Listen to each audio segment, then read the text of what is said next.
the story 1. Shadows on Rock Island. A scary story from Reddit. Subscribe to Scary Stories Vault for great stories to relax, study, or just enjoy.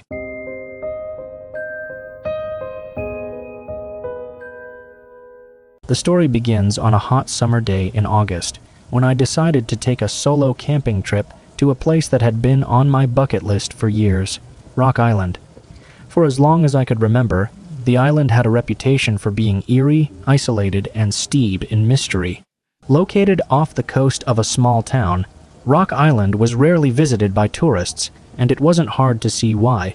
It had no paved roads, no cell phone service, and was accessible only by a rickety ferry that ran once a day.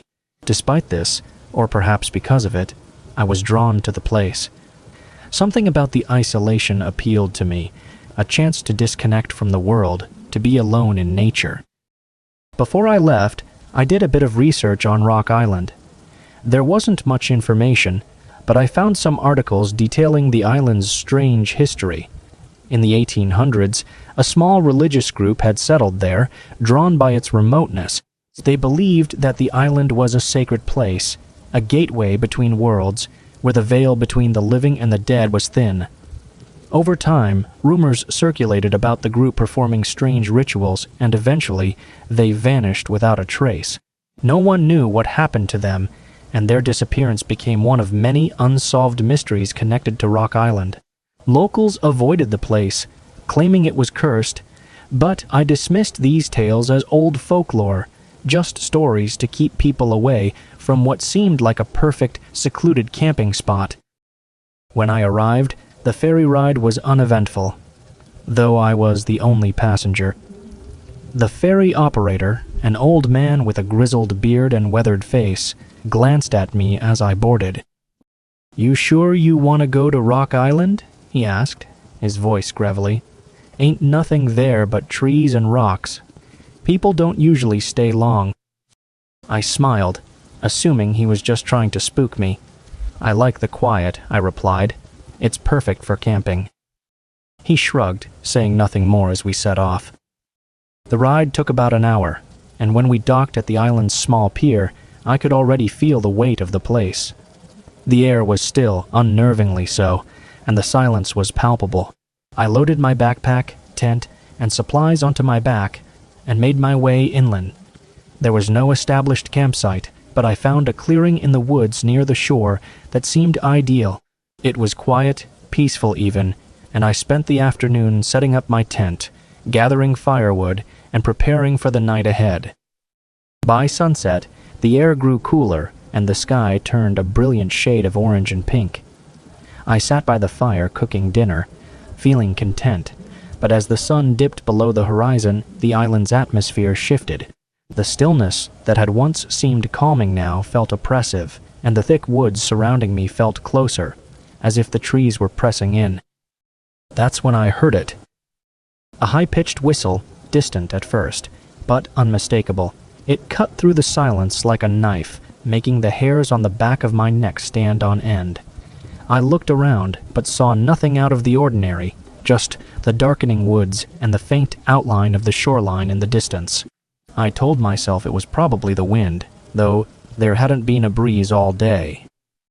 I tried to shake off the unease and returned to my dinner. The fire crackled, and the smell of grilled food filled the air. But then I heard the whistle again. Louder this time, closer. It wasn't the wind. It sounded almost human, like someone trying to get my attention. I stood up, scanning the tree line. That's when I saw it. A figure, barely visible in the fading light, darting between the trees. My heart skipped a beat, and I blinked, thinking I was imagining things. But there it was again, someone or something, moving swiftly through the woods, just at the edge of my vision. I called out, "Hello? Is someone there?" But no one answered. For a moment, the figure stopped, standing completely still in the shadows. I squinted, trying to make out any details, but it was too dark. Then, as quickly as it had appeared, it vanished, slipping into the trees without a sound. My pulse quickened, and I felt a growing sense of dread. Maybe there were other campers on the island, I reasoned, though I hadn't seen anyone else arrive. But something about the way the figure moved wasn't right. It was too fast, too fluid, and the way it disappeared seemed almost. I sat back down by the fire, trying to calm myself, but the whistling continued, now coming from different directions. It was as if multiple people were surrounding my campsite, keeping just out of sight. I told myself I was being paranoid, that it was just my imagination playing tricks on me in the dark. But the feeling of being watched was undeniable. As night fell, the whistling stopped, replaced by an eerie silence. I crawled into my tent, zipping it up tight, hoping that sleep would come quickly and take my mind off the strange events of the evening. That's when I heard footsteps. They were faint at first, almost imperceptible, but as I strained to listen, they became clearer, soft, deliberate, circling my tent. My breath caught in my throat, and I lay completely still, my heart pounding in my chest.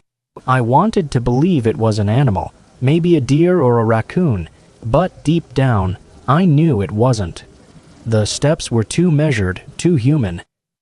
I grabbed the flashlight next to me, my hand shaking as I clicked it on. The beam illuminated the inside of the tent, casting shadows that danced across the fabric. I took a deep breath and unzipped the tent door, shining the light outside. Nothing, just the dark, empty woods. But the footsteps hadn't stopped. They were still there, just beyond the reach of my light, slow and deliberate. My stomach churned with fear, and I fought the urge to run. Where would I go? I was miles from the nearest town, and even if I could make it back to the pier, there wouldn't be another ferry until morning. The footsteps continued, circling closer and closer.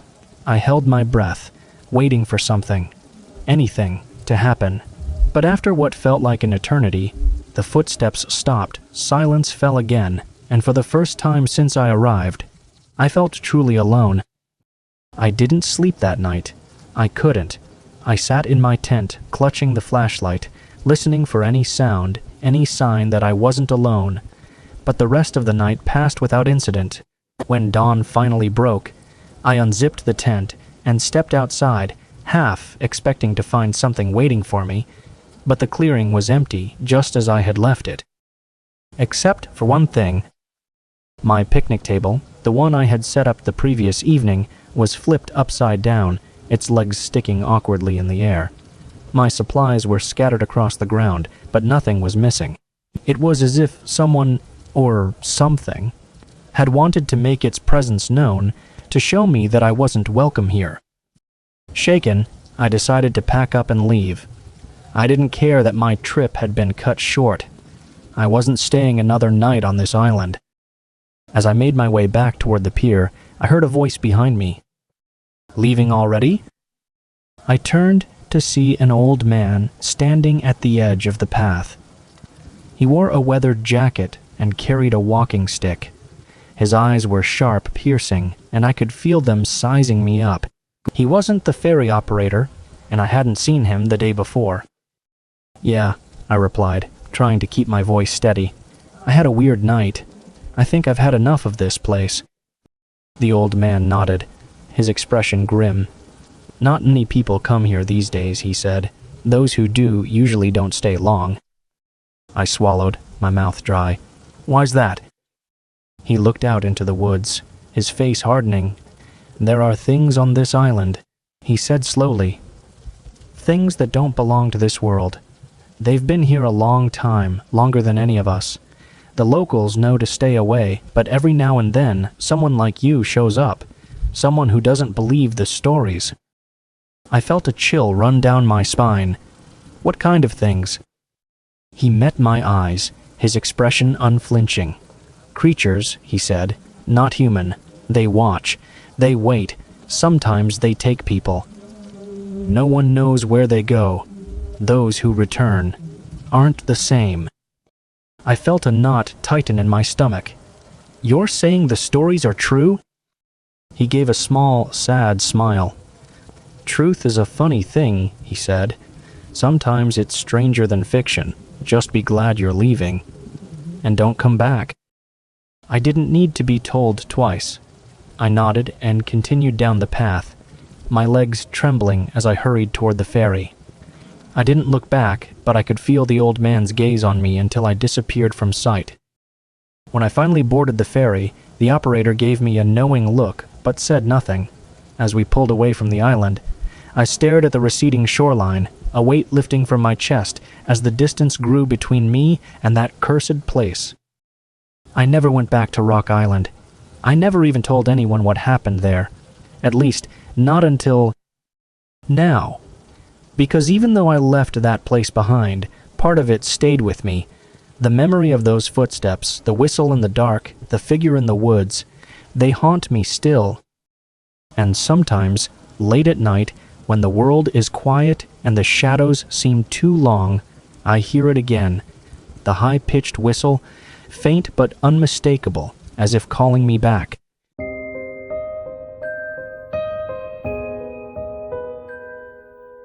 The Forest's Silent Trap.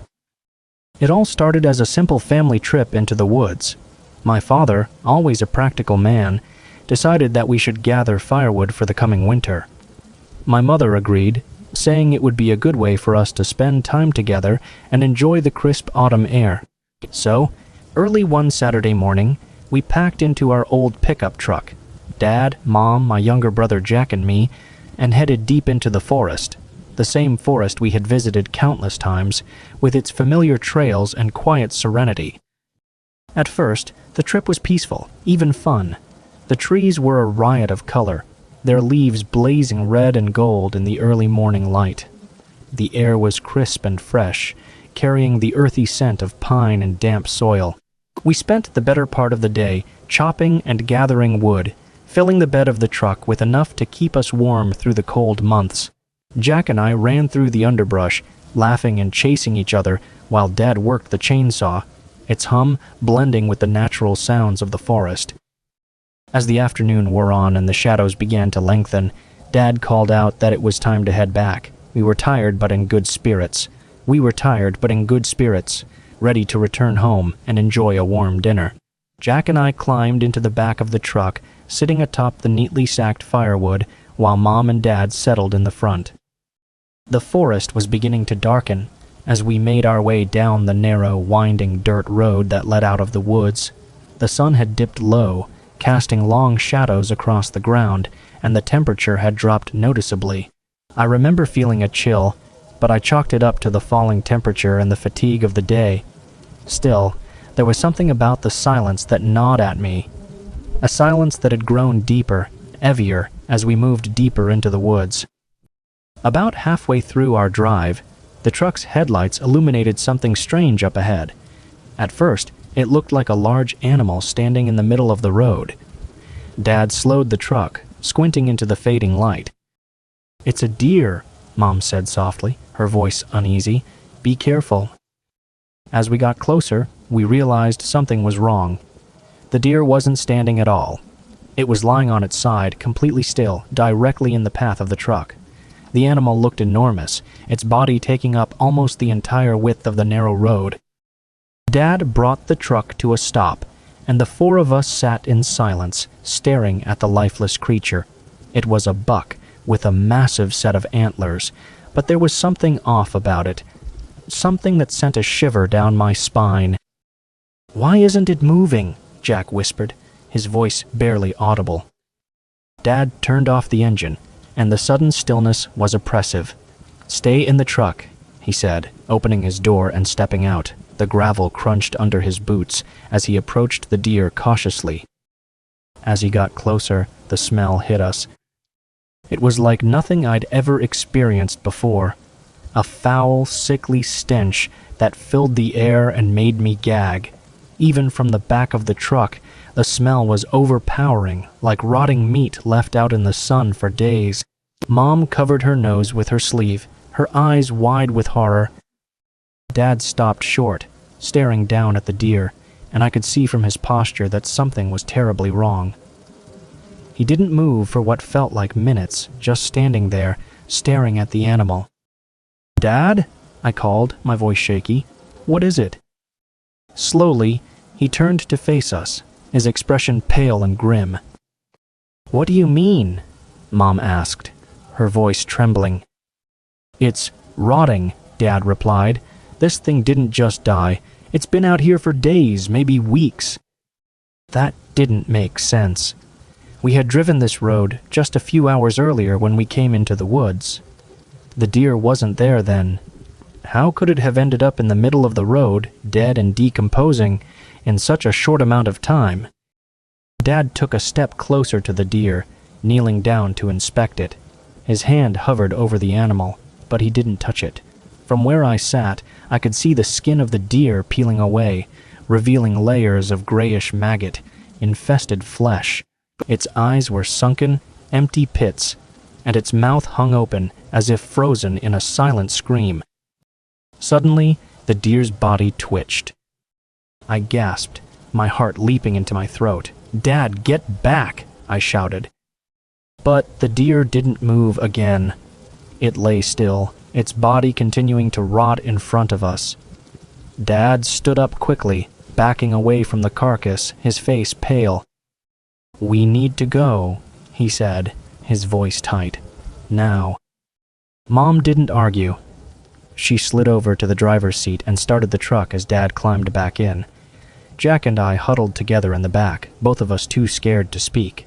The truck lurched forward, its tires crunching over the gravel, and we sped down the road, leaving the dead deer behind. But as we drove, the air around us seemed to change. It grew heavier, thicker, and with it came a sound. A low, almost imperceptible hum that I could feel more than hear. The hairs on the back of my neck stood on end, and I felt a creeping sense of dread, like something was watching us from the shadows. Then came the scream. It was high-pitched, shrill, and unmistakably human, but it didn't sound like any human I'd ever heard. It seemed to come from all around us, echoing through the trees, bouncing off the truck. Jack and I clutched each other, terrified, as the scream grew louder and louder, as if it were chasing us. Mom floored the gas pedal, the engine roaring as we hurtled down the dirt road. My heart was pounding in my chest, my ears ringing from the intensity of the sound, but just as quickly as it had started, the scream stopped. The silence that followed was even worse. "What the hell was that?" Mom cried, her voice shaky. "I don't know," Dad replied, his hands gripping the dashboard. "Just keep driving." But something wasn't right. The road seemed longer than I remembered, as if we were driving in circles, unable to escape. The trees closed in on us, their branches twisting and tangling above, blocking out the sky. And then I saw it. A figure darting between the trees, just out of the reach of the headlights. It was quick, too quick, but I caught a glimpse of it. A pale, gaunt face, eyes wide and empty, watching us as we sped past. "There's something out there," I whispered, my voice barely audible. "What?" Jack asked, his eyes wide with fear. "There's something in the woods," I repeated, louder this time. Dad turned around, his face a mask of fear and confusion. "What are you talking about?" But before I could answer, the scream came again, louder and more piercing than before. It was close, too close, as if it were right beside the truck. The figure in the trees reappeared, moving faster now, keeping pace with us, its pale form flickering in and out of sight like a phantom. "Mom, go faster," I yelled, panic rising in my chest. "I'm going as fast as I can," she shouted back, her knuckles white on the steering wheel. But the figure wasn't alone anymore. More of them appeared, darting between the trees, their movements unnatural, their gaunt faces glowing in the darkness. They were closing in on us, surrounding the truck, their eyes fixed on us with a hunger that made my blood run cold. The scream rose again, deafening now, and I could feel it vibrating in my bones, my vision blurred, and for a moment I thought I might pass out. But then, just as suddenly as it had begun, it stopped. The figures vanished, melting into the trees, and the scream was replaced by an eerie, suffocating silence. We didn't stop driving until we reached the edge of the forest, the road finally giving way to asphalt. We drove straight home, none of us saying a word. The truck was still covered in mud, leaves and dirt from the woods, but we didn't care. All we wanted was to be away from that place, from whatever had been stalking us. When we got home, we didn't talk about what had happened. We didn't speak of the deer, the scream, or the figures in the woods. We pretended it was just a bad dream, a shared nightmare that we could leave behind. But I knew better. Whatever was in those woods, it hadn't just let us go. It had watched us, followed us, and it had wanted us to know that we weren't welcome. And even now, years later, I can still hear that scream in my head, echoing through the trees, reminding me that some things should never be disturbed.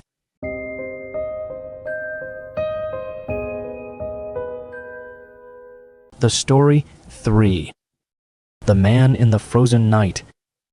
It was the dead of winter in northern Alaska, and the kind of cold that clung to your bones no matter how many layers you wore. I was part of a small crew working the oil rigs, isolated in the frozen wilderness where night lasted for what seemed like forever, and the wind howled like a living thing. Out here, the landscape was as desolate as it was unforgiving. The snow stretched endlessly in every direction, the only light coming from the occasional flicker of our headlights or the faint glow of the rig in the distance. That night, it was 4 a.m., the kind of early morning hour that makes everything feel surreal, like you're caught in some kind of limbo between worlds. We were heading back to the camp after a long shift, our breath fogging up the windows of the truck. There were 4 of us, me, driving, and 3 other guys, Colby, Marcus, and Dave, each of us exhausted and ready to crash. The thermometer on the dashboard read 20 deck, and outside, the wind was whipping up the snow into a swirling mist, making visibility even worse. We were about halfway back to camp when Marcus, who was riding shotgun, leaned forward, squinting at something in the distance. "Do you see that?" he asked, his voice low and uncertain. "See what?" I replied, already feeling uneasy without knowing why. Out here, in the middle of nowhere, there wasn't supposed to be anything or anyone, just miles and miles of frozen nothingness. "There," Marcus said, pointing ahead. "Someone's walking." I glanced at the road, my stomach twisting. Sure enough, there was a figure up ahead, barely visible in the dim light. He was walking on the side of the road, slowly, with a strange, almost stiff gait. As we got closer, I could make out more details. A man wearing jeans and a hoodie. I did a double take. That didn't make any sense. No one in their right mind would be out here in just jeans and a hoodie, especially not in this kind of cold. "What the hell?" Colby muttered from the backseat, echoing what we were all thinking. "How is he even alive?" We slowed down as we approached the man, the truck's headlights illuminating his figure. He looked completely out of place, like he'd just stepped out of a warm room and onto this frozen wasteland without a second thought. His clothes didn't show any signs of frost or moisture, and even though the wind was fierce, his hair wasn't ruffled. It was as if the elements weren't touching him at all. "Should we stop?" Dave asked, his voice tense. I hesitated, my instinct screaming at me to keep going. There was something deeply wrong about this. But then again, what if this guy was in trouble? Maybe he was delirious, wandering out here in the middle of the night because he was lost or freezing to death. It wouldn't be the first time someone had gotten disoriented in these conditions. Before I could decide, Marcus rolled down his window a crack. "Hey," he called out. "You okay, man? Do you need a ride?" The man didn't respond. He kept walking, his head down, as if he hadn't heard us at all. "Hey!" Marcus shouted again, louder this time. Still no reaction. Colby leaned forward. Maybe he's in shock or something. We should help him. Against my better judgment, I pulled the truck to a stop a few feet ahead of the man. Marcus pushed open his door, stepping out into the freezing wind. I could see his breath puffing out in front of him as he approached the man cautiously. "Hey, buddy, you all right?" Marcus called, getting closer. That's when the man stopped. His entire body went rigid, and for a second, it looked like he wasn't breathing at all. The wind howled around us, but the man stood perfectly still, like a statue. Then, slowly, too slowly, he turned to face us. I felt a chill run down my spine that had nothing to do with the cold. The man's face was pale, too pale, almost gray. His eyes were wide and empty, like he wasn't seeing Marcus, or any of us for that matter. His lips were cracked and twisted into a grimace, like he was in pain. But there was something else in his expression too. Something dark, something angry. Before Marcus could say anything, the man lunged at him. It happened so fast, none of us had time to react. 1 second, the guy was standing there. The next, he had Marcus by the arm, his fingers digging into his jacket with a strength that didn't match his appearance. Marcus yelled, trying to pull away, but the man held on tight, his face contorting with rage. "Get off me!" Marcus shouted, panic in his voice as he struggled to break free. I jumped out of the truck, adrenaline surging through me as I ran to help. Colby and Dave were right behind me, but by the time we reached them, the man had let go of Marcus and was staring at us, breathing heavily, his eyes welled and filled with something human. There was a split second where I thought he might come after us next, but then, without a word, he turned and started walking away, disappearing into the swirling snow as if he had never been there at all. We stood there, frozen in place, the wind biting at our faces, trying to make sense of what had just happened. Marcus was breathing hard, clutching his arm where the man had grabbed him, his face pale. "What the hell was that?" Colby asked, his voice shaking. "I don't know," Marcus replied, his voice barely above a whisper. But he was. Strong, too strong. We didn't waste any more time. We piled back into the truck, slamming the doors shut, and I floored it, speeding away from the spot as fast as I could. My hands were trembling on the steering wheel, my mind racing. What the hell had just happened? Who was that guy? And how had he been walking out here, in the middle of nowhere, in nothing but jeans and a hoodie? As we drove, the silence in the truck was heavy. No one said a word for a long time, each of us lost in our own thoughts, trying to make sense of the encounter. Finally, Dave broke the silence. "We should have seen tracks," he said quietly. I frowned. "What do you mean?"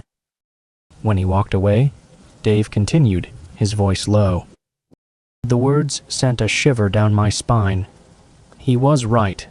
The snow had been fresh, untouched, and yet when the man walked away, there had been no tracks, no sign that he had ever been there at all. We didn't stop driving until we reached the camp, and even then, none of us could shake the feeling that something was wrong. That night, as I lay in my bunk, I couldn't stop thinking about the man on the road, his eyes, his strength, and the way he had simply vanished into the night.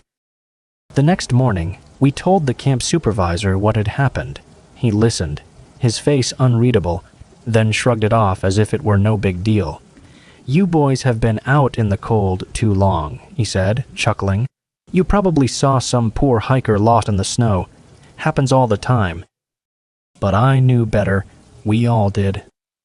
Because whatever that man was, he wasn't just some lost hiker.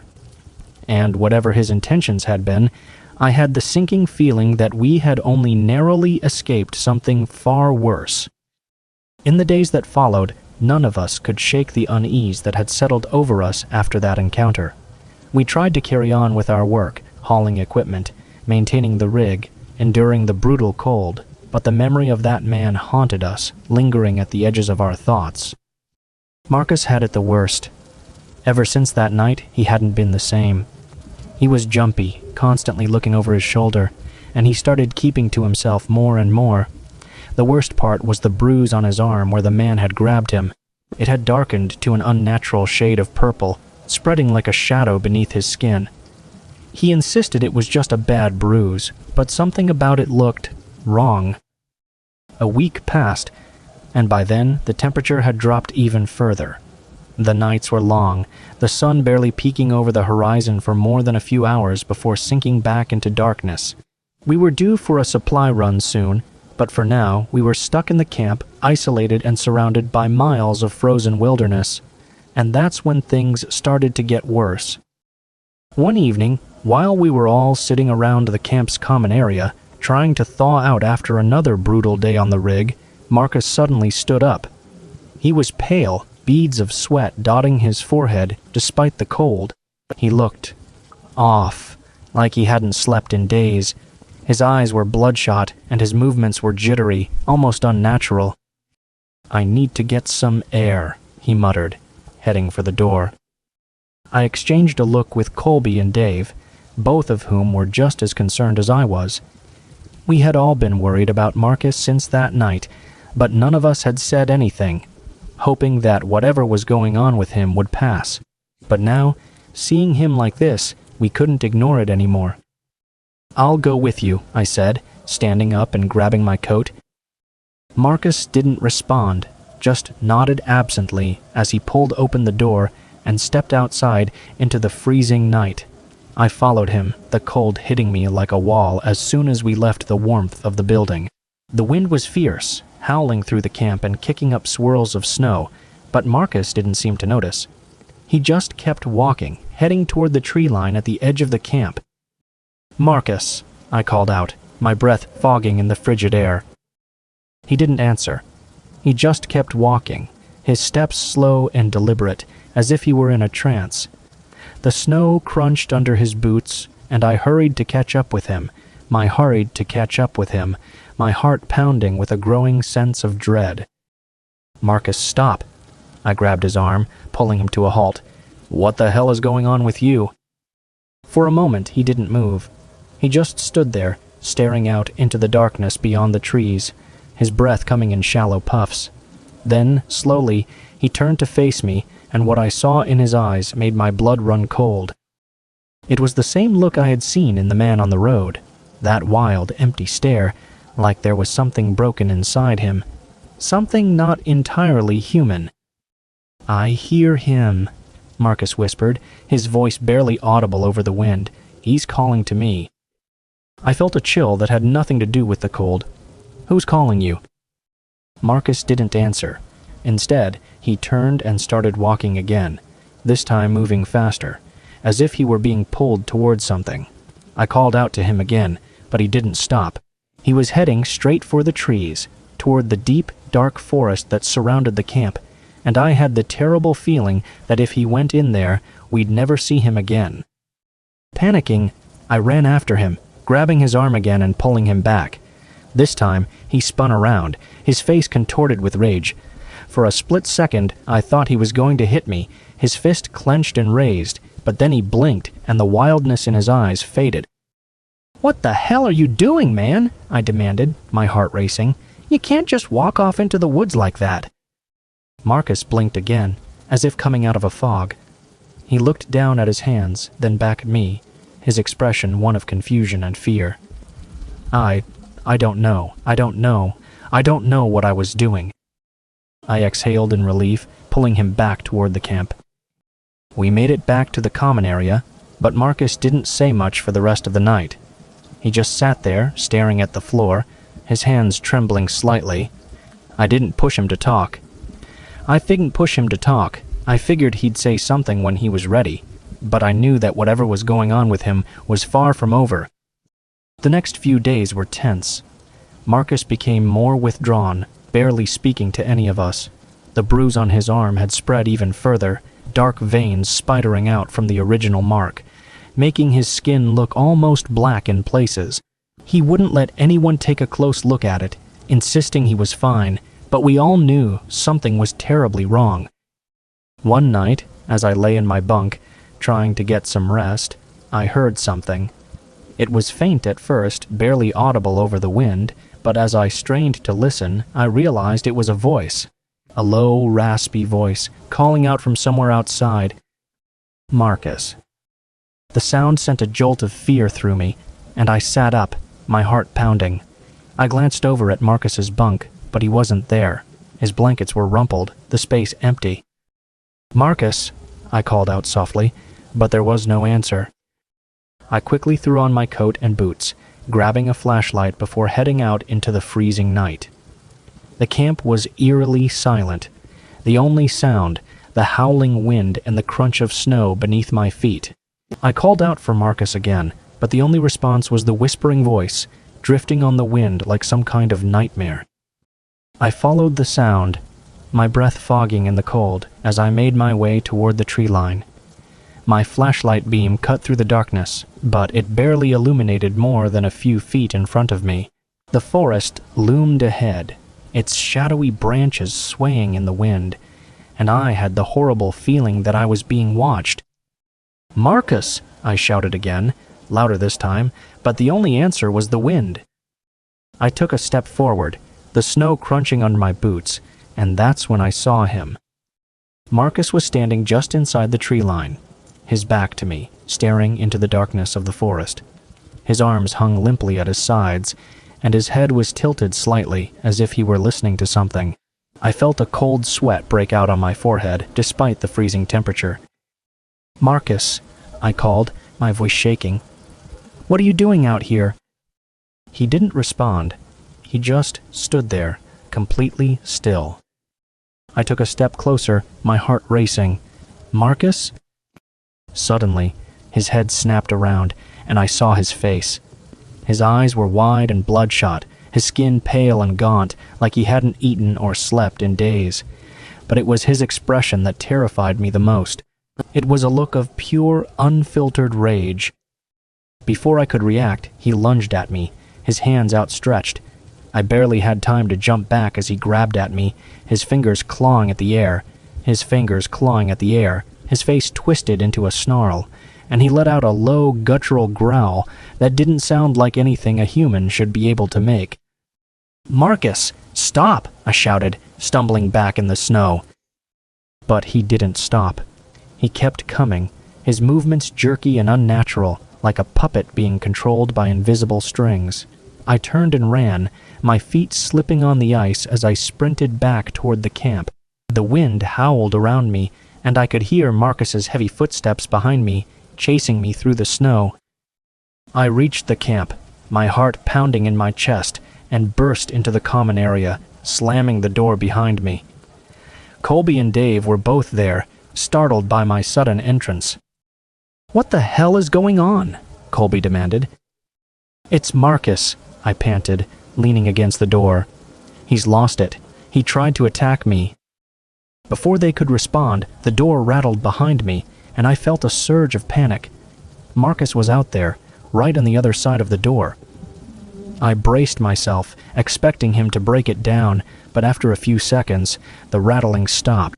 There was a long, tense silence, and then I heard the sound of footsteps, slowly fading away into the night. We waited, holding our breath, until we were sure he was gone. Then, cautiously, I opened the door and stepped outside, shining my flashlight into the darkness. But Marcus was nowhere to be seen. We searched for him for hours, combing the camp and the surrounding area, but it was like he had vanished into thin air.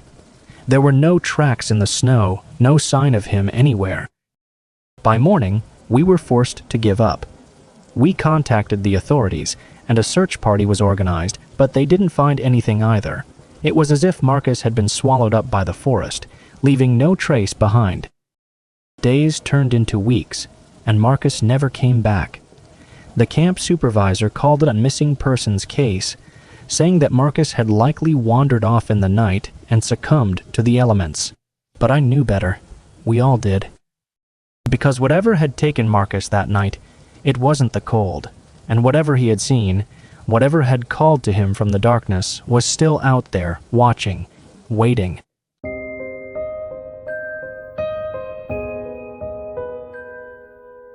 The story 4. The shadow that stalked us in the Tetons. It was the summer of 2014 when my boyfriend Mark and I decided to go on a hiking trip to the Grand Tetons.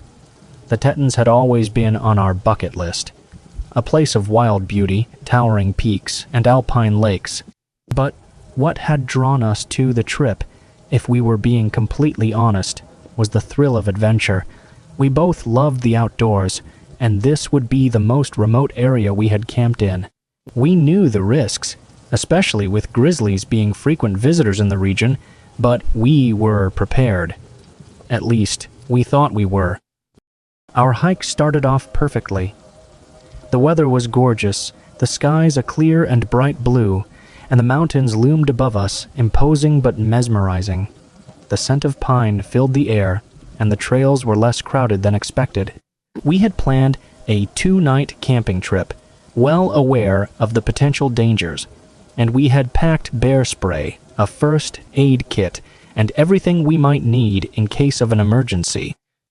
We hiked for hours, our legs tiring as we ascended the trail to a spot we'd picked from the map, a secluded area by a small alpine lake. By late afternoon, we reached it, the water sparkling under the sunlight, the trees casting long shadows across the clearing. The place felt peaceful, untouched by time. But as the sun dipped behind the mountains, casting the forest into shadow, I felt something shift in the atmosphere. The once welcoming wilderness now felt off. It wasn't anything I could put into words at the time, but the silence grew heavier. Even the birds had stopped chirping. Mark noticed it too. I could tell by the way his eyes scanned the tree line, alert. "Think it's just the quiet before dark," he said, trying to dismiss it. We laughed it off and crawled into the tent as the last bit of light faded from the sky. Mark fell asleep almost immediately, but I lay awake for a while, my mind racing with excitement and a strange undercurrent of unease. After a few hours, I finally drifted off. Then, sometime deep into the night, I woke up to the sound of movement. At first, I thought it was Mark, maybe tossing in his sleep, but then I heard it again. This slow, deliberate rustling from outside the tent. The noise sent an icy rush of adrenaline through my veins. My hand instinctively reached for Mark, shaking him awake. "Did you hear that?" I whispered, my voice barely audible. He groaned, half asleep, until the sound came again, louder this time. Something was definitely moving just beyond our tent, something big. Mark immediately went rigid. He grabbed the flashlight and the bear spray, his movements careful and quiet, as if afraid that any sudden noise might draw attention. We lay there, holding our breath, listening to the sound of heavy footsteps crunching through the underbrush. It sounded close, too close. "It's probably a bear," Mark whispered, though he didn't sound convinced. The footsteps stopped right outside the tent. My heart was pounding so hard I thought it might burst. We could hear it sniffing loud and deep, like it was investigating the strange human intruders in its territory. I squeezed Mark's hand, trying to suppress the growing panic inside me. Then, the entire side of the tent bowed inward. Something had pushed against it, not gently, but with enough force that the fabric strained under the pressure. We froze. It lingered there for a moment, just pressing into the tent as if testing it, before pulling back. Then, as quickly as it had come, the sound of footsteps faded into the night, leaving us in breathless, terrified silence. Mark waited a long time before daring to move. He slowly unzipped the tent, just a sliver, and shone the flashlight outside. The beam of light cut through the darkness, revealing nothing but trees and shadows. There were no signs of the intruder, no rustling in the bushes, no movement at all. It was as if whatever had been there had vanished into thin air. We stayed awake for hours, huddled together, our ears straining for any sound, but eventually the exhaustion overtook us, and we fell into a fitful sleep. The next morning, we found tracks in the dirt around our campsite, large, unmistakable bear tracks. They circled the tent, leading back into the woods. Mark looked at me with a nervous laugh, though I could tell he was shaken. We both were. We packed up our things, eager to get moving, but we still had another night ahead of us in the wild before our hike would be over. We tried to shake off the encounter with the bear, telling ourselves it was just curious, and that we were lucky it hadn't been more aggressive. The second day was uneventful. We hiked through breathtaking scenery, crossing rivers and climbing ridges that offered stunning views of the Tetons. But no matter how beautiful it was, I couldn't shake the feeling that we weren't alone. Every so often, I'd catch Mark glancing over his shoulder, as if he sensed it too. By the time we reached our second campsite, a smaller, more exposed clearing further up the trail, it was late afternoon. We set up camp again, trying to fall back into our usual routine, but something was gnawing at me, a sensation that had only grown stronger as the day went on. That's when we saw it. We were sitting by the campfire, the sun setting behind the mountains, when Mark stiffened, his eyes locked on something across the clearing. "Do you see that?" he whispered, his voice low and tense. I followed his gaze, my breath catching in my throat. At the edge of the clearing, standing just at the tree line, was a grizzly bear. It was enormous, its fur dark and matted, its eyes fixed on us. But it wasn't just the size of the bear that had me frozen in place. It was the fact that it wasn't moving. It stood there completely still, staring at us with a strange intensity that sent a chill down my spine. "Don't move," Mark whispered, his hand tightening around the bear spray. We sat there, for what felt like an eternity, waiting for the bear to do something, anything, but it just stood there, unmoving, watching us. Then, out of nowhere, it turned and walked into the trees, disappearing without a sound. We didn't move for a long time after that, both of us too shaken to speak. When we finally did pack up and retreat to the safety of the tent, the feeling of being watched lingered, pressing in on us like a heavy weight. That night was worse than the first.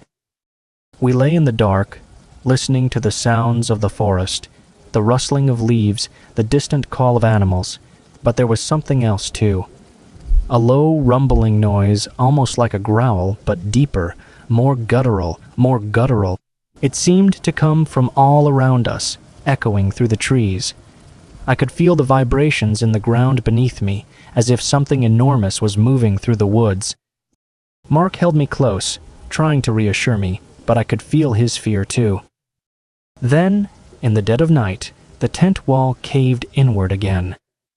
I stifled a scream as something heavy pressed against the fabric, harder than before. This time, it wasn't just a passing touch. Whatever was out there, it was trying to get in.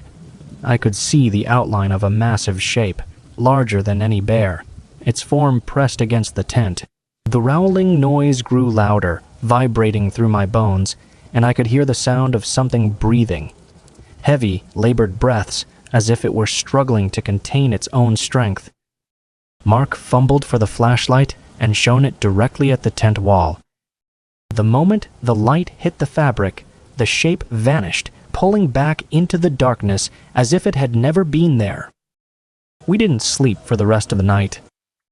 The next morning, we found more tracks around the campsite, but this time they weren't bear tracks. They were larger, more elongated, with claws that dug deep into the dirt. Mark didn't say anything, but I could see the fear in his eyes. We packed up in silence and started the long hike back to the trailhead. Every step felt heavier, like something was watching us, following us, waiting for the right moment. I could feel its presence just out of sight, lurking in the shadows. It wasn't until we were halfway down the trail that we saw the bear again. It was standing in the middle of the path, blocking our way. But this time, it wasn't alone. Standing next to it was something else. It was larger than the bear, towering over it, its shape twisted and hunched like it didn't belong in this world. Its fur was matted and filthy, and its eyes glowed faintly in the dim light. It looked like a bear, but it wasn't. It was something far worse. The two creatures stood there, side by side, staring at us with a predatory intensity that sent a wave of cold terror through me. "We need to move," Mark whispered, his voice barely audible. We backed away slowly, keeping our eyes on the creatures until we were far enough to turn and run. We didn't stop running until we reached the trailhead, our legs burning, our lungs aching. We never spoke of what we saw that day, not to anyone, but I can still hear the sounds at night, the growling, the breathing, the weight pressing against the tent. And sometimes, when I close my eyes, I see that twisted shape, larger than any bear, standing in the shadows, waiting. Even now, years later, I can't shake the feeling that it's still out there, watching, waiting for the next time someone ventures too deep into its territory.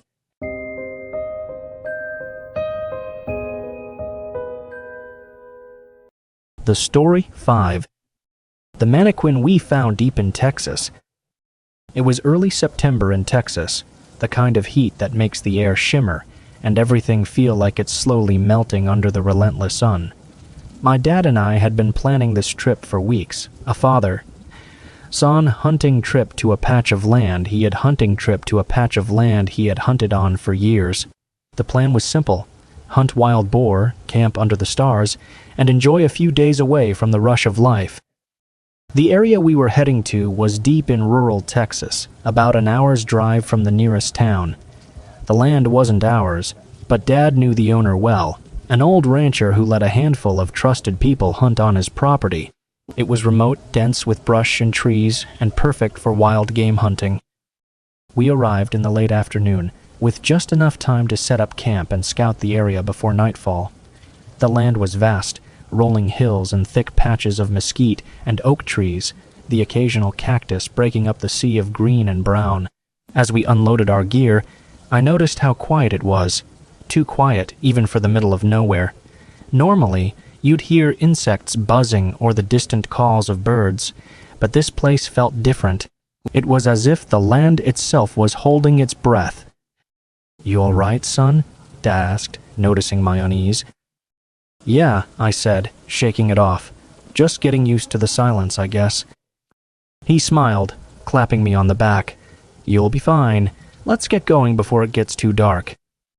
We grabbed our rifles, checked our gear, and headed into the brush. The plan was to scout the area first, find a good spot to set up for the hunt early the next morning. As we trekked deeper into the property, the heat bore down on us, the sweat already soaking through my shirt. The smell of dry earth and pine was thick in the air, and the ground crunched beneath our boots with every step. After about an hour of walking, we came upon a small clearing surrounded by tall grass and trees. Dad stopped and pointed toward a ridge in the distance. "That ridge over there is a good spot for boar," he said. "We'll head that way tomorrow morning." We continued exploring, making mental notes of landmarks and potential spots to set up camp. But as the sun began to dip lower in the sky, something strange caught my eye. At first, I thought I was imagining it, a flash of white standing out against the green of the brush. I squinted, trying to make sense of it. "Dad, do you see that?" I asked, pointing toward the trees. He followed my gaze and frowned. "What in the world?" We cautiously made our way toward it, rifles at the ready, our footsteps slower and more deliberate now. As we got closer, I realized what had caught my eye. It was a person, or at least, it looked like one, standing completely still in the middle of the clearing, dressed in a full set of snow gear. My heart skipped a beat. The temperature was well over 90 degrees, and here was someone dressed in thick snow pants, a heavy jacket, and a ski mask. "What the hell is going on?" Dad muttered under his breath. We approached cautiously, the figure still standing motionless. My mind raced through the possibilities. Maybe someone was playing a prank, or maybe it was some kind of strange art piece left out here for God knows what reason. But none of it made sense. There was no one else on this property, and no one in their right mind would wear something like that in this heat. When we were about 10 feet away, Dad stopped abruptly. "It's not a person," he said, his voice low and tense. He was right. As we got closer, I realized the figure wasn't moving at all. It wasn't even breathing. It was a mannequin.